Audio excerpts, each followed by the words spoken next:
Hello viewers, আমি একটি পান্ডা এবং বেয়ারের গল্প শোনাবো। এক বনে বাস করত এক পান্ডা এবং এক বেয়ার।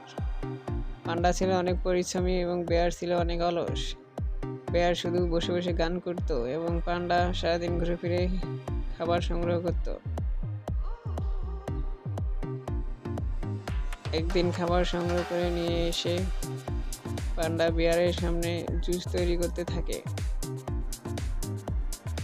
এবং বেয়ার তা দেখতে থাকে। দুটি গ্লাসে সুন্দর করে পান্ডা জুস তৈরি করতে থাকে এবং বেয়ার মনে মনে ভাবে আমাকে এক গ্লাস দেবে, কিন্তু না, পান্ডা একাই 2 গ্লাস খেয়ে নেয়।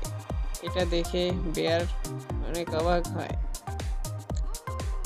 বন্ধুরা, ভিডিওটি ভালো লেগে থাকলে অবশ্যই লাইক, কমেন্ট, শেয়ার করবেন এবং চ্যানেলটি সাবস্ক্রাইব করবেন।